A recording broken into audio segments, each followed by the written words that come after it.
CJ on the Ready? And I am Steven. This is Thorndale Theater Talk. That it is. It's a podcast where we talk about movies and TV shows. Am I right? Maybe. I'll think about it. I'll take a second. Ding. I thought about it, and I took a second. You're right. That was your ding? Yes. Nice. Remember to follow us on Instagram at Steven Centrella. On Twitter at Thorndale Talk, our official Twitter page. At Kibbles312 and at Steven Centrella. And on Facebook page, Thorndale Theater Talk. Follow the Facebook page. Follow the Facebook page. Follow all of them. Follow all of them, but the Facebook page, yes. What about the YouTube channel, Thorndale that Theater one, Talk? of course. Yeah, Thorndale Theater Talk on the Screw YouTube the rest. channel. YouTube. YouTube. Like, subscribe, comment. You know, it just click a button. Please just subscribe, and you don't even have to watch the videos. It would be awesome if you did, but just subscribe. I'm saying it right now. If you click a button, Jordy will come to your house and give you a hug. That's right. You heard it right now. If you go on YouTube, like and subscribe, even comment, he'll give you a hug and a handshake. The whole works. COVID. Most people are vaccinated now. Continue. That's true. I'm not going to do that. But you should definitely click a button to like and subscribe. Remember to listen to our 54 other episodes on podcast streaming services like Apple Podcast, Spotify, and Breaker. So, Steve-O, what'd you watch this week? My movie of the week... My voice just got really high there. Yeah, it did. That was really good. My movie of the week this week was actually a documentary movie. It's on Netflix, The Last Blockbuster.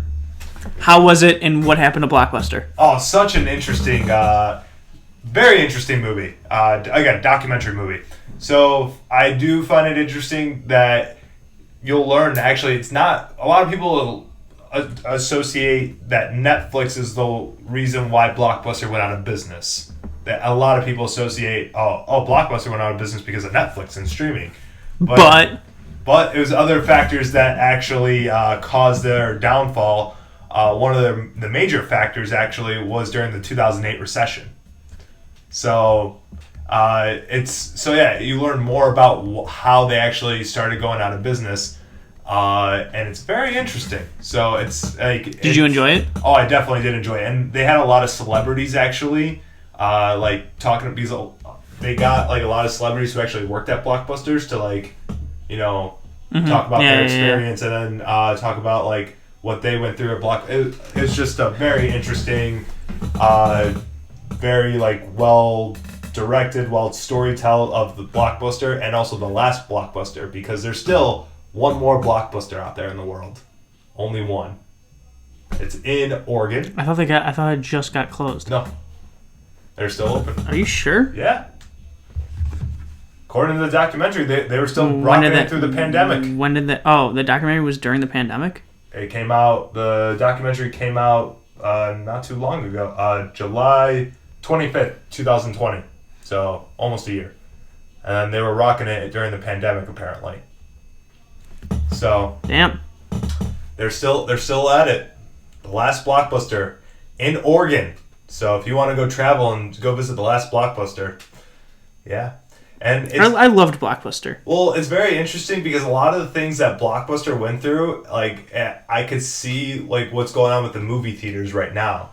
Yeah. So it's like you're watching this and then you're thinking to yourself, wow, like the movie theater business is kind of going through that a little bit right now. Mm-hmm. But I think the movie theater business will bounce back. Blockbuster, I could see why it didn't bounce back.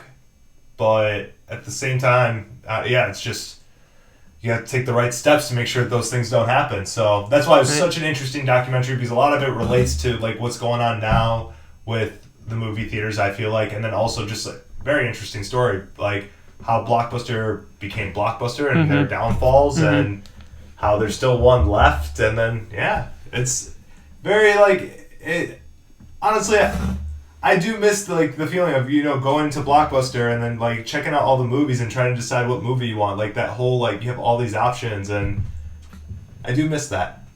I will admit to that. R.I.P. So that was my movie of the week. It's The Last Blockbuster on Netflix, documentary movie.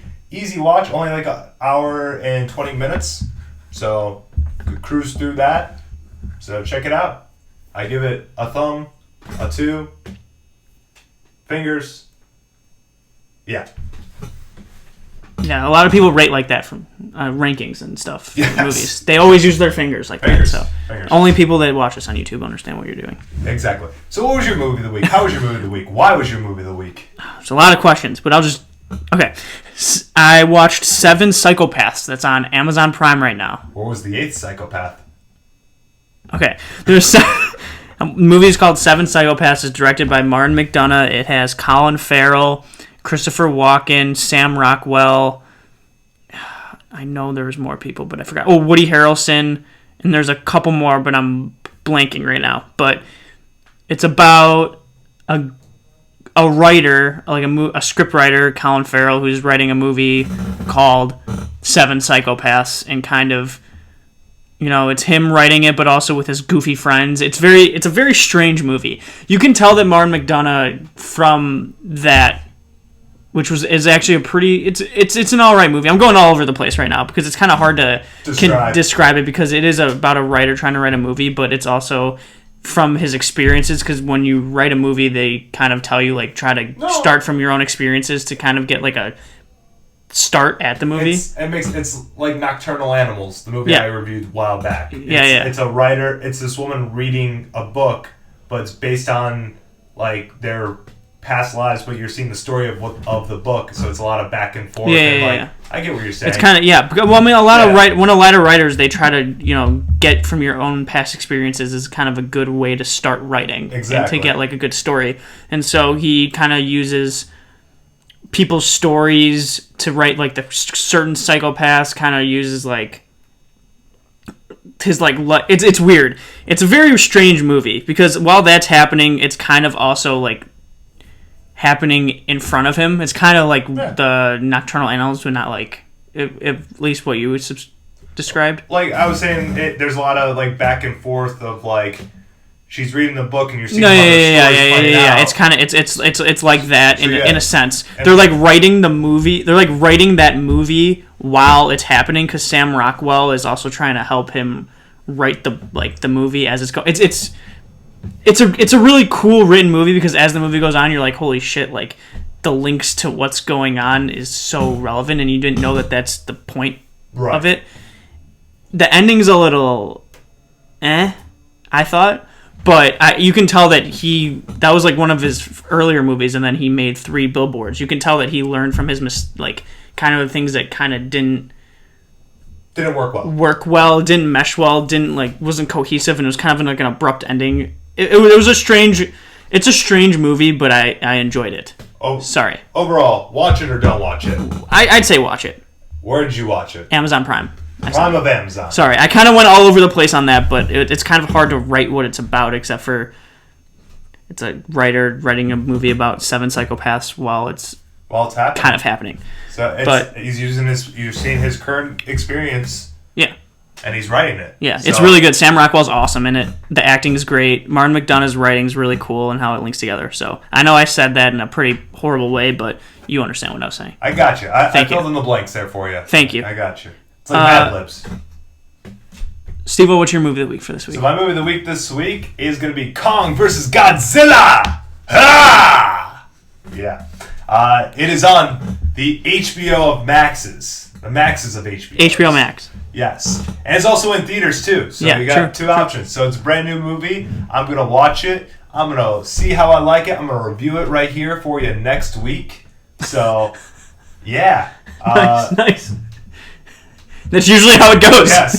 Yes. It's got some solid You're not wrong. It's got some solid reviews already. Of what I've heard is that if you just go in the expectations of a good, entertaining adventure movie with not a lot of plot, then you're going to enjoy yourself a lot. Yeah. And then, it's got a solid cast. Some of the people from the previous movies. So, Millie Bobby Brown, who's in the Godzilla movie that came out a couple years ago. So, she's reappeared in this film. So, yeah. Nice. Cool. Yeah. I'm excited. Should be fun. I'm going to watch it on the HBO Maxes. Yeah. And, so let's do this. That's my movie next week. What's going to be your movie next week? My movie next week is a movie that I've really wanted to see for a while on Netflix called Pan's Labyrinth. Nice. Sounds interesting. People are going to be like, what the hell is that? Yeah, I'm already like that. I'm already like, what the hell is that? Well, it's director Guillermo del Toro in one of his like first big movies that is in Spanish. Oh, okay. And I'll tell you what it's about because I didn't know. I just know it had. Whenever it's Guillermo del Toro directing, it's got to do with like monsters or weird creatures. Young Ophelia meets a mythical faun who claims she is destined to become princess of the underworld, but first she must carry out three tasks. 3 tasks. I've heard it's really good. So, that seemed to really. Guillermo del Toro is a very strange person, in like a very great way. No, in a great way. Yes. Like the movies that he chooses and writes, it's really, really interesting and really cool. I shouldn't say he's strange. Right. Like Pan's Labyrinth's about this creature and they have to do weird things. Which Shape of Water was about a woman falling in love with like a sea monster, basically. And then everything's underwater and it's very he has a style and he's very good at it. It was the sea version of Beauty and the Beast. I like Guillermo del Toro a lot, and this movie is supposed to be really, really good, so I'm excited. But that's my movie. Monsters in this movie? I mean, I don't know. I'm watching Monsters this week. You're watching Monsters this week. Let's see if our monsters can be friends. We'll see. Let's see whose monsters can win. I got Kong and Godzilla on my side. Who do you got? Yours is probably gonna win. Maybe. Like, if they're getting in a fight, probably. Yeah, I got 2 big monsters. Yeah, they looked pretty tiny on mine. Oh. But who knows? Who knows? Okay, let's judge a book by its cover. Let's end this. All right.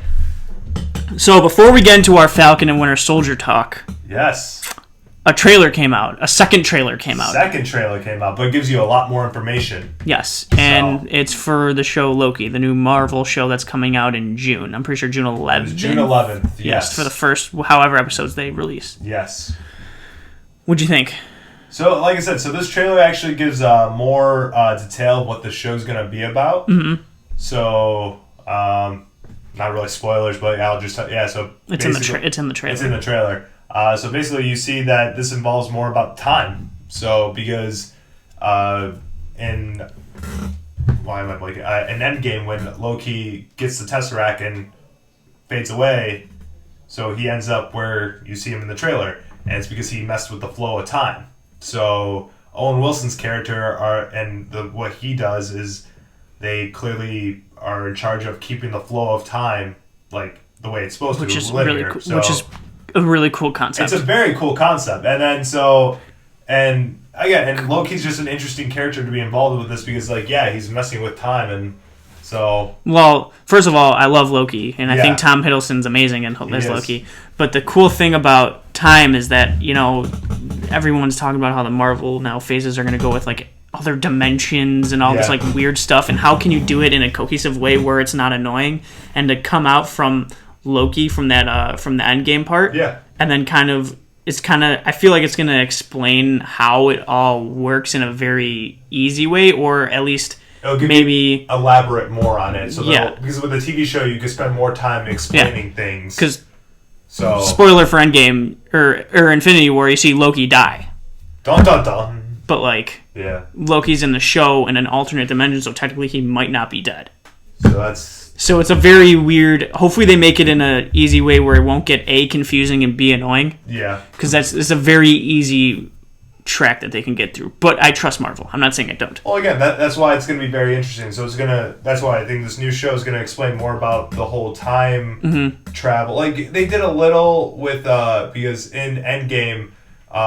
When the Sorceress Supreme, when she shows the flow of time, and when you take one out, it creates a ripple effect. Ripple effect. Yeah. Ripple effect.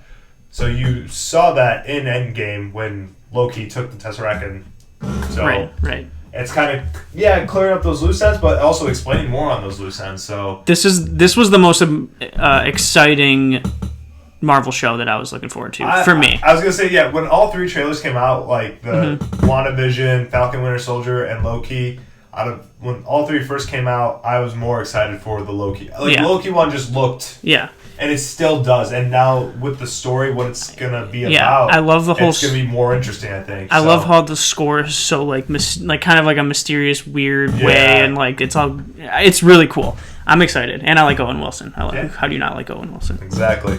So yeah, that is so new trailer for Loki. You could check it out. We did post it on Twitter. We did post it on Facebook. Or you could just go on YouTube and YouTube it yourself. Yeah. So do what you got to do. Check out the trailer, though. Yeah. So, it's a great time. Great All time. right. Weekly spoiler review episode of Falcon and the Winter Soldier. The Falcon and the Winter Soldier. It was episode 3? Trace. Yes. Episode All right. Trace. Spoiler review. So wait 2 seconds. 1 Mississippi. 2 Mississippi. Okay. What do you think? It was good. Again, so you got to see Sharon Carter back in this one, and I'm very curious because the way they ended with her. So I don't know, like I think she's part of the Flag Smashers. That's my guess. And also just the serum is back at it. So that's the other cool thing. And you saw how the serum's back at it. I think overall, like, it, again, so far what I think of the show so far, because we're already halfway. This is episode, because there's only supposed to be 6 episodes, so we're already halfway. It's a lot of action, but I feel like not much is, I don't know where it's leading, if that makes sense. If, like, like, I really have no idea where it's going. Like, just, like, they're just trying to stop the Flag Smashers and that's it, but I feel like... Well, the serum. Like, I don't... Yeah, they had, like, little things here. The serum... The serum's the big thing. You think the serum's the big thing? 100%. Yeah. I just, like... I feel like... I don't know, like, what's the thing you need to focus on? If that makes sense. That's the reason... It's... WandaVision, I had no idea what the hell was going on for the first 3 episodes. Yeah. Like, who knew? So it's a kind of a way for them to, like... You know, they tease it really well in a TV show where you kind of cliffhanger and just questions where you're like, what the hell is going on here? But I wouldn't even say they're obvious cliffhangers. They're just like... Because I feel like little things are going on here and there, and you just... Well, WandaVision wasn't really... There were a couple cliffhangers in the first 3, but, like, the first episode, you don't know anything. Yeah, you don't. So, like, I don't know. I really like this episode. You did? One of my favorite villains is Zemo. I think he's... He's not really... he's a villain, he is. But he's not a villain. He is. You say he is? I mean, he's like... what's her face? The girl from WandaVision. Like, she's not really a villain, technically. She had more bad motives than Zemo did. Well, what do you mean? Zemo literally made the Winter Soldier in Civil War try to murder... Not in Winter Soldier. Or in Civil War. I said the Winter Soldier. Yeah. Bucky, sorry. In Civil War to murder his friends. Like. Well, no, he framed him. He framed him. All that. No, he did. And then he took him out and told him to right. He You're did. Right. He did. You're right. He's a villain. I don't know because like his motive because his motives were trying to get revenge for his family. So would you say Killmonger's not a villain? Like that's what this is. They're villains. Well, this is what we talked about in a previous episode. How like these villains don't have like villain motives. No, they do. They do. They do. No, but, like, if you no, think of it this way. Sorry for cutting you off. Yes, they have like the right they have. Oh, I get your reason. I understand why you're doing this, but they're murdering people, Steve-O. They are murdering innocent people. Break a couple eggs to make it. You're murdering innocent people. So you think Thanos was not a villain? Oh no, he was a villain. Why? Because his motives were pure destroy. No, he thought that because the resources are going to be all out, that if you wipe out half the world, then you come out in peace and you can start rebuilding and doing stuff like that. Yeah, he's more scary though. I feel like go fuck yourself. Go fuck yourself. Zemo's whole thing was he's a villain. A lot of his motives though were to get revenge for his family. That's why it's due to the Avengers. That's why they're doing that because it's like, oh, I understand your point, but you're also murdering innocent people. Like it comes down to the fact that you're committing murder. Well, I guess sometimes the good guys commit murder too. The Avengers didn't mean to kill people, but they do. I know, that's where you cut off yeah, but they're doing it for the actual right intentions. They're not going to murder the innocent people. These people are murdering innocent people to get their what they want. It's like so many questions here. Okay, well, all right, game back. He is a villain, but he's my favorite because he doesn't have any powers. No. He, I guess, can fight, which you didn't really see in Civil War. No, he did. Well, you knew he could fight, but we didn't really know his backstory. You knew he was a soldier. The only thing you knew, he was a special ops soldier. Yeah. So you knew he could fight, but you don't know how well he could fight. The actor, I can't remember his name, but he is an awesome actor. He was also in Inglourious Bastards. He plays. He was in Inglourious Bastards. Whatever his. I can't remember the person that they made the movie for in the movie, but I thought he stole the show. I thought he was awesome. Yeah. I thought he's so interesting and intriguing because he is helping them in the wrong reasons as well. Like, he literally murdered, like, he hates the super soldier serum. He hates superheroes. That's his whole thing. Like, he hates people that have, like, other abilities. He is the boys. He is. Well, the boys hate them because they're actual horrible people. Because they're actually horrible people. Well, Yeah. You get what I'm saying. Yeah. Comparison. But then he, like, murders the guy right away. Yeah. Which is intriguing, and then he doesn't even try to murder. Like, he could have, like, tried to kill Falcon and the Winter Soldier there, but he doesn't give a shit. He doesn't want the super soldier serum to be spread out to everywhere. Everyone's gonna have those abilities. He's got his moves. He's helping him out. Which the weird thing is, when he could have easily driven away at that fight, but he drove back to help. That's why I'm curious. Like, I don't get it. That's why I question: is he really a villain? He is though. But that's why I'm questioning. He killed that guy. That guy wasn't trying to kill him. Which guy? The doctor that made all the serum. Oh yeah, He's a villain, Steve-O. Enough of this. They have the right reasons, but they're doing it in the wrong way. Is the doctor a villain? Yeah. Would you say the doctor's a villain then? I mean, he dies in the first episode. You can't really the villain of the whole grand scheme of things. I understand. You could say all the soldiers are villains. But I'm saying the doctor, because he was just trying to rebuild the serum. So would you say he's a villain? Sure. Okay. Yeah. Just curious. Yeah. That was a question. Yeah. But But I like Zemo. He stole the show. It was he was really good. Sharon Carter was badass, which is kind of cool. She is really badass, and like I feel like you. And I like how she's like a dick now because of what she put. But what she did, and then now she's like the enemy of the state because she stole Cap Shield. Was it in Winter Soldier? Is that what? Yeah, in Civil War. Civil War, because she stole Sam's wings and Cap's shield for them, and then she was. And I like how that small thing becomes like a huge impact in this episode, like or in this show, and it's really cool how they do not ever go back to that. Like, I know, and they finally did. So the whole universe is unbelievably like written. Yeah, because they're connecting each dot very well. You have to pay attention to every little thing that happens because it will come back. That's why I kind of loved Breaking Bad, because in Breaking Bad, like every little thing that happened in Breaking Bad came back in other seasons, which is unbelievable. But yeah, sorry, I love the show. I like this episode a lot because of Zemo, because Zemo's the shit. Zemo is the shit. I will agree with you on that. Zemo's awesome. I mean, like, he's a terrible person, but he's awesome. Like the whole show, it's. Again, I feel like it's building towards something, but I just don't know the full picture yet. Which is great. Which is really good. Yeah. So yeah, it's not predictable. Yeah. So, as of right now, I still like WandaVision, but it's also not the end of the show, so you can't really tell. You can't say anything. Well, again, two different, because this show's more action. Yeah, I know, so, but it's still. I don't like the two different shows. You gotta compare. Like again, we have to see how the Falcon and Winter Soldier story plays out. No, I said I can't really say that, but as of right now. But I'm just saying that the difference though right now is just like there's three more episodes. I know there's. I know it had a lot more action. Like first scene in the I know. Already explosions and fight scenes. So. But I like the episode. I like it. Overall, it was a good episode. Can't wait for this Friday. Yeah. So we'll see episode 4. All right, Steve-O, let's get to the news. Let's get to the news, everybody. We're going to give you some news today. Today, we bring you the entertainment of the news. The news of entertainments. Entertainments of news.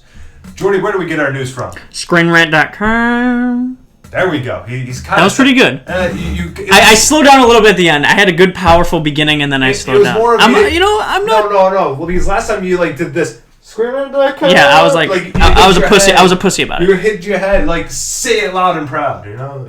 Well, you gotta do... I don't want to do it too loud. You want to do it in the right tone. But that was too quiet. You're right. I'm a quiet guy. Oh, wake up. Okay, whatever. Perfect. All right.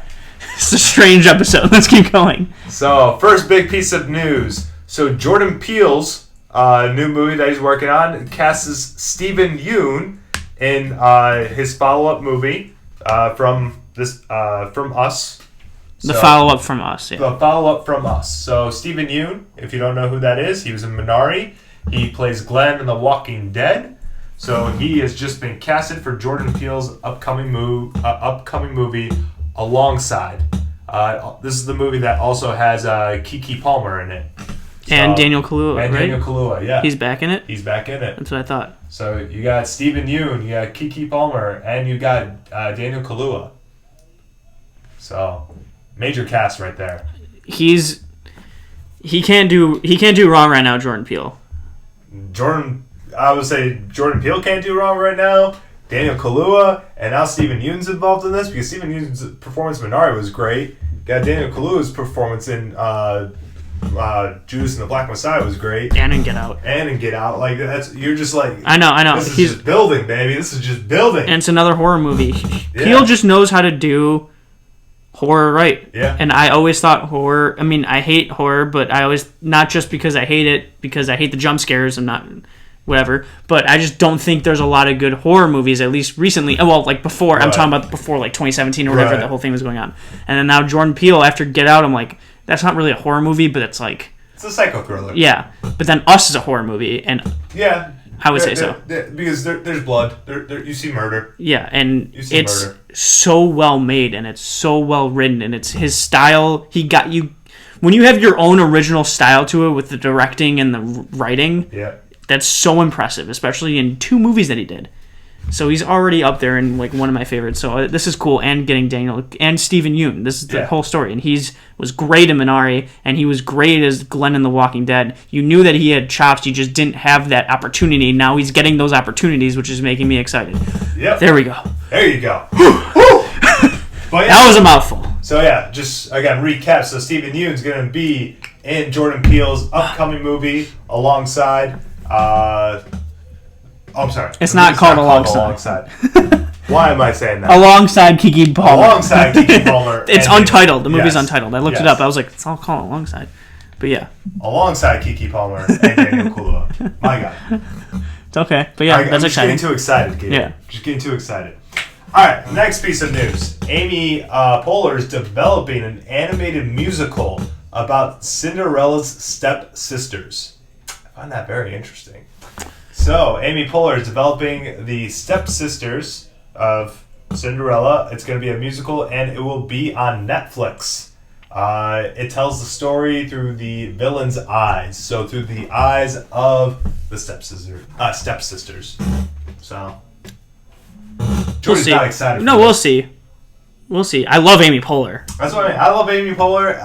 This is just an interesting idea because I feel like people never view it in the eyes of the stepsisters. So yeah, we'll see. We'll see what they go through. Maybe they are just mean girls, or maybe there's a reason why they're mean girls. We don't know. But we're gonna find out. So yeah. Next piece of news, big piece of news. Knives Out 2 and 3 will be releasing on Netflix. You emphasize random words. Yes, I do. Daniel Craig and Rian Johnson will be returning for Knives Out 2 and 3. And then also, Knives Out 2 will start filming in June. So we'll be hitting Netflix. It'll be starting to film in June. Daniel Craig's coming back. Rian Johnson's coming back. What do you think? Well, I mean, they said that Daniel Craig's character is gonna it's just gonna evolve around just random detective stories. I'm assuming, yes. Which I think can actually be really cool because I feel like I don't know, but I feel like Rian Johnson's such a creative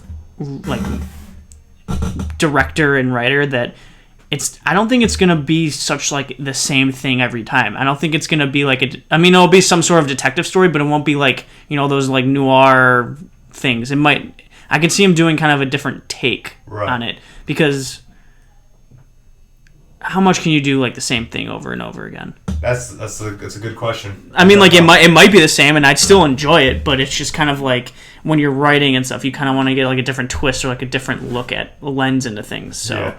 I like Rian Johnson a lot. I think he's one of the most talented directors out there right now, like 100%. And the first Knives Out was great. It was unexpectedly great. Like I just didn't see it.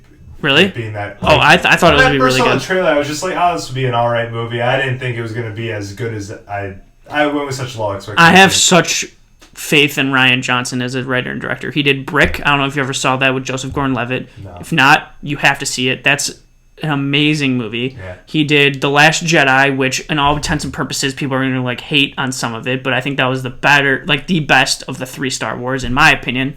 I think he had a right vision, and yeah, there's those like little nitpicky, like why would this happen, or like why don't you just tell this person that guy? But like the whole scenes that were shot were unbelievable, like the Star Planet, and then that fight with what's his face, Adam Driver, and where it's like all red and stuff was really cool. Sorry, I'm getting very into The Last Jedi, but I thought he was really good in The Last Jedi. He directed some episodes in Breaking Bad. Yeah. He did we did Looper. Oh, okay. And Looper's great, but I have faith in Rian Johnson. Yeah, he's got a vision for this, and he's going to run with it. Mm-hmm. So it's all going to be on Netflix now, though. So I don't know how I feel about that, but yeah, it's different if we were still in a pandemic, and I'd be like, oh, of course. But it's, I mean, okay, we are still in a pandemic, but you can definitely see like it's getting better, like a lot better. You see it. You see some light in that tunnel. Yes. So I wish more people would go to the movie theaters as soon as they're vaccinated and everything. But yeah, well, sad times. All right. So continue on. So the Friends reunion show starts filming next week for HBO Max. So this was supposed to come out a while ago. It was supposed to come out in March. They are going to start filming it now. It's the a long-awaited Friends reunion special, so all the cast members just get together and they talk about their favorite times of the show and talk about their favorite episodes. And you'll probably watch it, right? I don't know. I usually don't care for these. Like I would, but I haven't watched all of Friends, and you don't have to watch all of Friends. I know, and I also wasn't like I liked Friends, and I got why it was big. It was like one of the first shows to do that sort of comedy, but. I think overall, I'm not really into, like, reunion shows are cool, but, like, in general, I won't go out of my way to watch them because, like, great, I get to hear what each of them or their favorite episodes are, but you can hear those in interviews. So it's just like, yeah, it's cool we can see the whole cast back together and whatnot, but if they were, like, doing, like, a special episode, that'd be cool. Because you could kind of just see where they are at now, kind of, like, they could just, like, build on those characters that are so... great, but at the same time, I understand why not to do that because you don't want to ruin what you ended, especially when you ended so perfectly. So it's one of those things like I just don't care for. I don't want to say I don't care for it, but I'm not going to go out of my way to watch it. So very not exciting, but yeah. All right, next piece of news: Staircase casts Colin Firth for a crime documentary adaptation. So Colin Firth will star in the limited TV series drama that will be on HBO Max, which he is set to play Michael Peterson, who is a convicted murderer. So. Yeah, there's like this crazy true crime thing that's on Netflix. I think it's on Netflix right now, where it's about this Michael Peterson, this like incredibly strange like murder that happened with his like wife. I don't know anything about it. I didn't watch it, but I guess they're making a adaptation of the limited series, and Colin Firth's an amazing actor. So I mean, it'll be I don't know. It kind of reminds me of Ted Bundy. Yeah. In a way, they came out with like those tapes. They came out with like all the tapes before of like that documentary series of what he did, and then there's that movie with Zac Efron that came out literally right after. Yeah. So, we'll see. I'll probably watch it because I like Colin Firth a lot, and I trust HBO. Yeah. Again, it's just another interesting. Yeah. Yeah.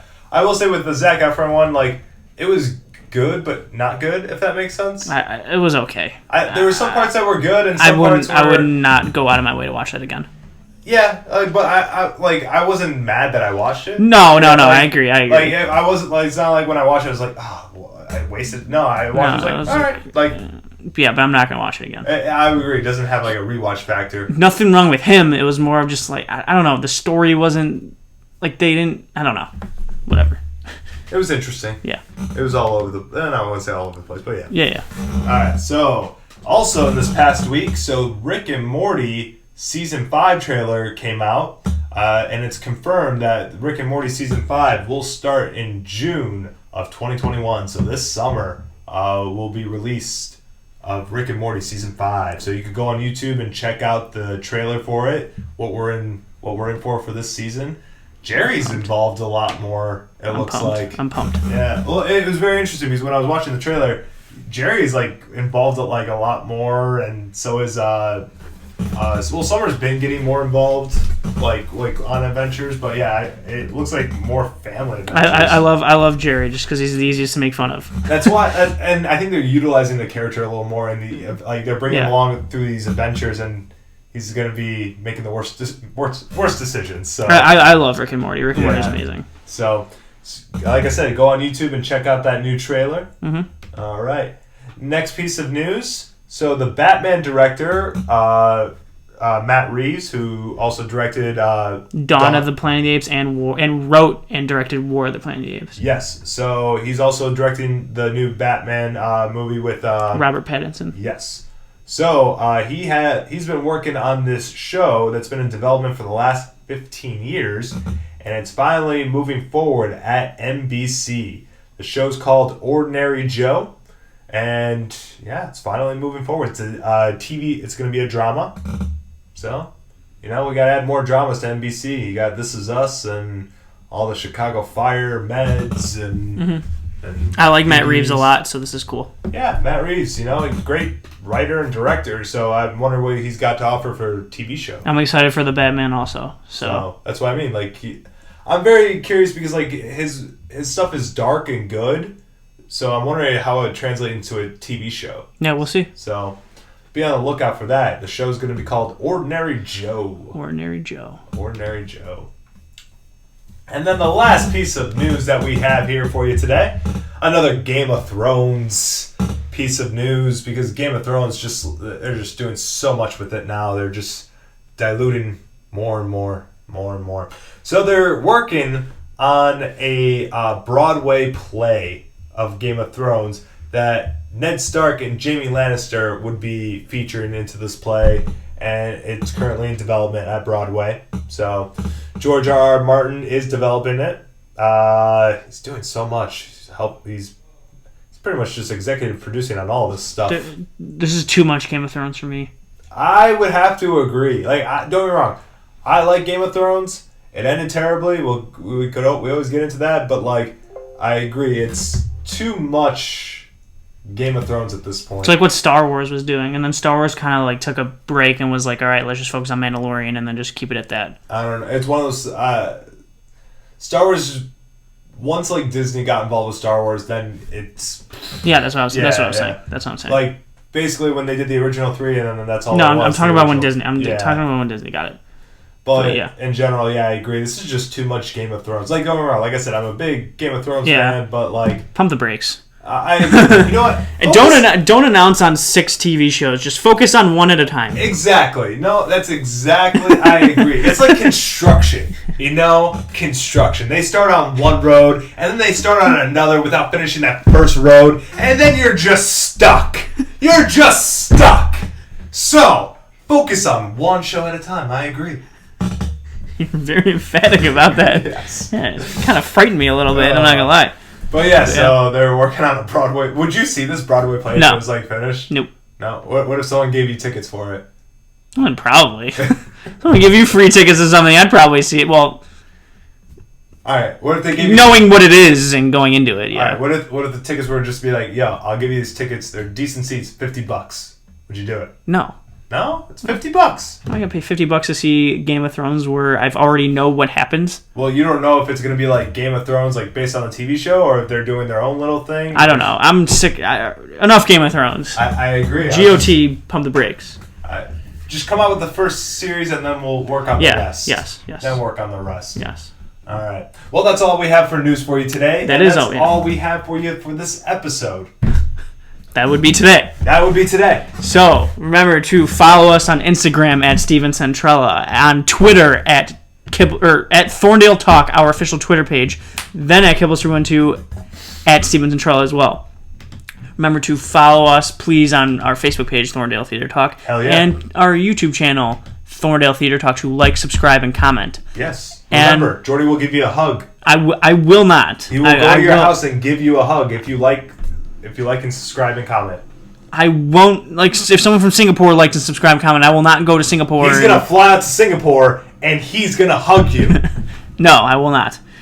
But please listen to our new episodes every Tuesday on podcast streaming services like Apple Podcasts, Spotify, and Breaker. Yep. Right? Correct. See you next week.